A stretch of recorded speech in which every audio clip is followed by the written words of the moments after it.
Yo, yo, yo, yo, yo, what is going on, CoD Familia? It is your boy BN, aka Mr. Kingdom Builder, and today we are going to be talking about Zone 3 and Zone 4 choke points, war strategy, map strategy for Season 1 and then Season 2 respectively. Now I have some overhead maps we're going to be showing you in a moment where we'll go to each of the season maps.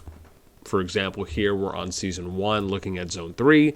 We'll show you the overhead map. I actually have some drawings that I've done on them to kind of reiterate where choke points are at, along with some other interesting things to take note of. And then we'll be zooming in and looking around the maps to give you a little bit more kind of hands-on visual context. And then we'll move to the Season 2 map and do the same thing. So if you are someone who's interested in strategy, tactics, you like the idea of kill boxes, choke points, we'll be doing a deep dive on both of the maps here right now. Yeah, we'll just say that. Okay, so let's start off by showing you the Season 1 overhead, right? So here we are for Season 1. We're going to switch this up, and we're going to show you this, and I'll give you a little preview here. We'll talk about it, and then we're going to go actually look around the Season 1 map so I can really show you what we mean. So let me first explain what all of my kind of color coding is here, or I should say shape coding more specifically. So simply put, the star is for the, for the passes, because there was a pass that didn't show up on my overhead, which was weird. So I kind of looked around the map just to make sure that I got everything. Then we have the circles, right, which is the next probably biggest thing that you're going to see around here. Those are going to be bridges. Now you can notice here that there are 1, 2, 3, 4, 5, 6, 7, 8, 9, 10, 11. There are 11 bridges here on the Season 1 map, which is interesting because when we look at the Season 2 map, it'll be the complete opposite. The squares and the, I want to say hexagon, but someone can correct me if I'm wrong there. This is what happens when you're out of school for so long. Squares, hexagons, we'll just call it that for now, are the choke points, right? Now, bridges are choke points as well, but these are more kind of open field choke points, right? That are kind of going through a thin pass or a thin valley of some sort. Then we have the lines that you see here, which are essentially other choke points, but they're kind of more elongated, right? So they're kind of a longer path, a longer kill box, if you will, kind of more of a walking choke. Rather than kind of a static choke point, right? It's a little bit more dynamic because the choke point stretches. So an example here is that you'll see that the choke really goes all the way here. You could say that there's a choke point here if you wanted to draw a circle, but this is kind of a long, and then if you can go south or north, right? Same thing with the kind of ending pieces. You'll find choke points there. And then I think, oh yes, and then the lines themselves, right, you have a choke point here. This is kind of pretty notable. We've seen some big fights happening here on this choke as well from some previous videos. And then we get to the long lines. Now the long lines are basically if you wanted to try and kind of camp or box that pass in, this is probably more of the optimum area to do it because you can essentially kind of thin out the width of the open field, right? So instead of the open field being this wide for you to combat, you can make it this wide, right? Which means you don't have to stretch your units out as far or, again, as long along the line to block. Now, obviously, some of these other ones are a little bit more difficult, right? Like, for example, this one here on the southeastern, that's a pretty long line you have to set. Probably easier in all regards just to cover the chokes in that sense. Same thing, right? So here, or even just going here and here, right? Those are probably easier because it's less you have to manage. And or if you wanted to be able to box them in, like let's say you were able to come here through White Wing Peak, you were able to get control of this and that pass, right? You're probably looking a little bit better.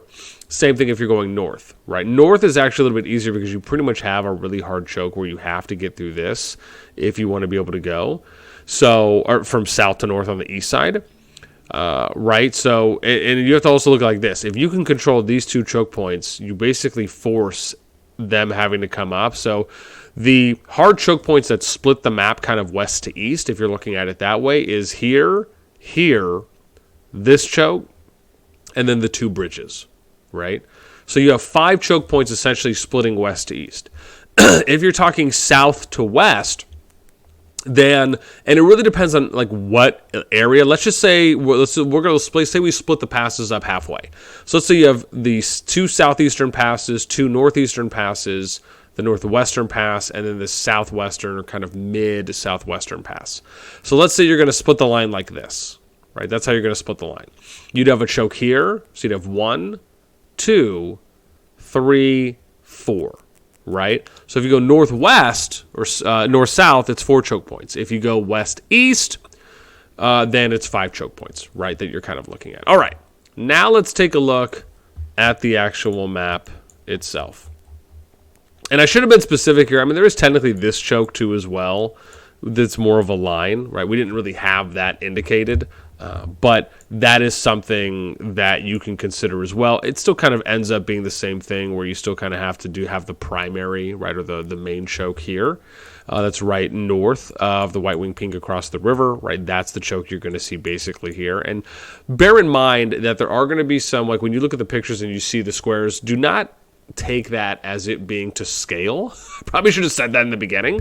But like in a good example, like you saw that square we drew, but look how thin this choke is, right? I mean, this is really small to where you probably could maybe fit 1 to maybe 2 units side by side going through it. So just to kind of give you an idea. Now, some of the things we've seen, and we'll talk about this when we look at things like plateaus or specific areas. Like let's say that you wanted to try and get across the river. Let me get that yawn out of the way. Thank you. Okay. So let's say you are, let's give an example here. Like, where's a good one? Okay. So let's say you're blocked in here, right? And you can't get out. Like, let's just say your opponents are blocking this area. They're blocked here, right? Or you're coming up, right? They're blocking this off. You could technically build a flag touching the river. You could build an alliance fort touching the river, right? That has more expanded territory.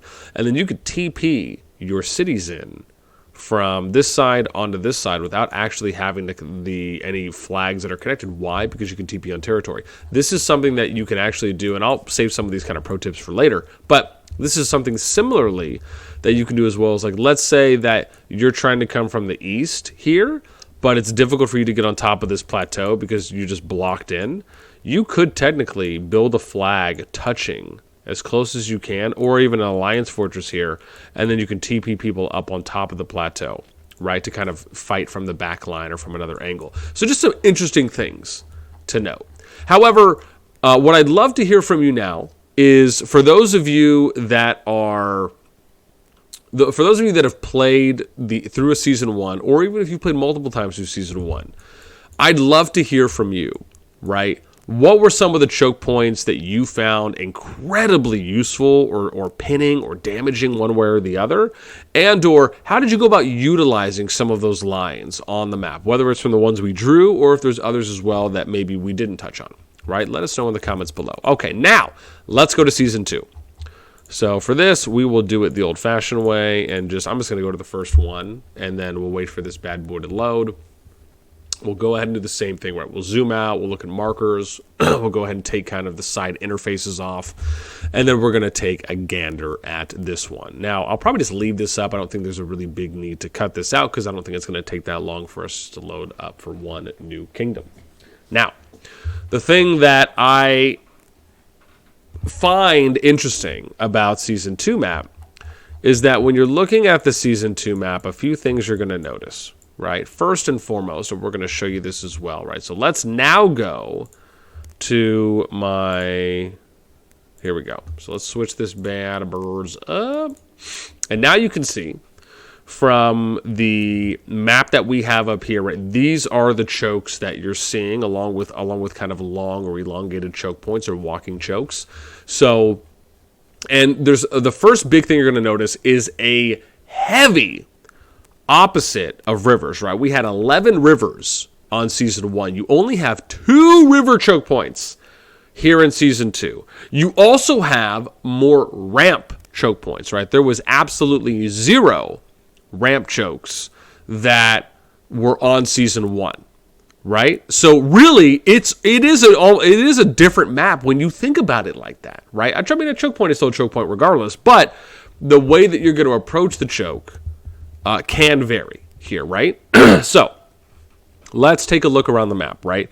Here we have our... Oh, and you probably can't see... There we go. I had to click that to get it off. All right, so you have two passes that actually didn't show up for me, which hopefully they'll fix that in the future, right? But we had to mark those appropriately.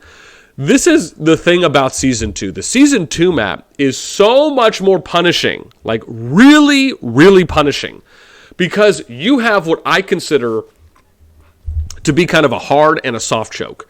There are a lot more softer choke points in the Season 1 map with a healthy sprinkle of hard choke points. In this map, you have less soft choke points and more hard choke points. And I'll give you an example. A hard choke point to me is defined by an area that you literally have to go down to get through, and you cannot vary or deviate in any such way, right? Where, meaning that you have one way to get into an area or through a pass versus having multiple ways like we saw in Season 1.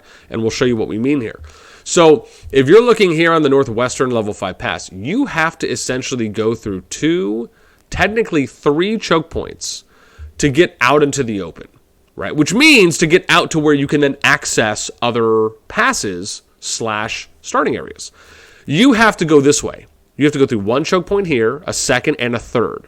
Because this choke connects you to this Level 5 pass over here coming from Frostgrave.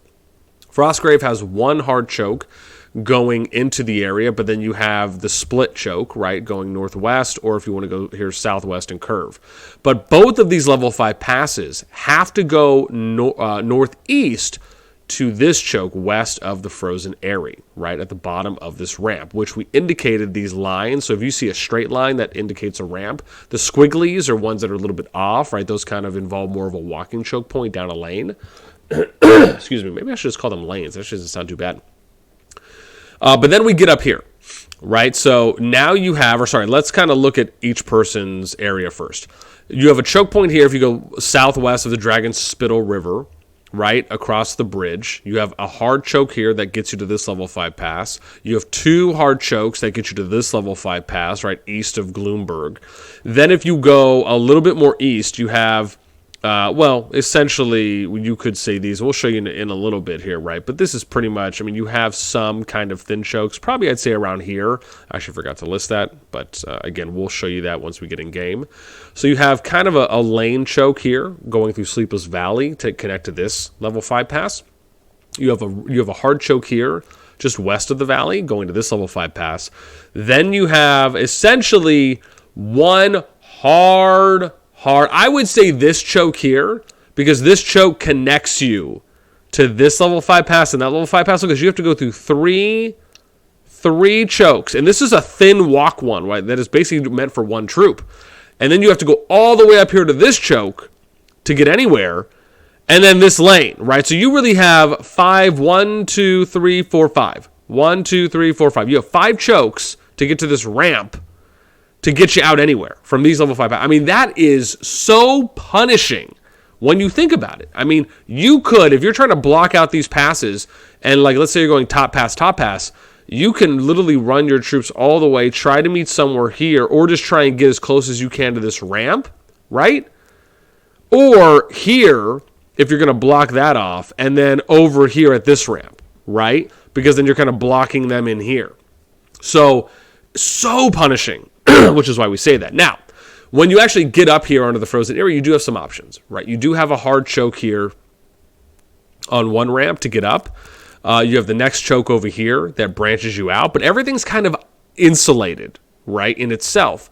This choke basically doesn't allow for you to, like, this is it, right? You can't go east, you can't go west, you can't get anywhere else. You look at the southeast choke that you can access here from these two level 5 passes. You have one access. These two access that, these two. So you can kind of see how it's broken up, right? You have the west 2 level 5 passes, the southwest level 2 5 passes, the southeast level 2 5 passes, and then the eastern level 2 level 5 passes is what I should have said, right? So it's kind of broken up into these quadrants, right?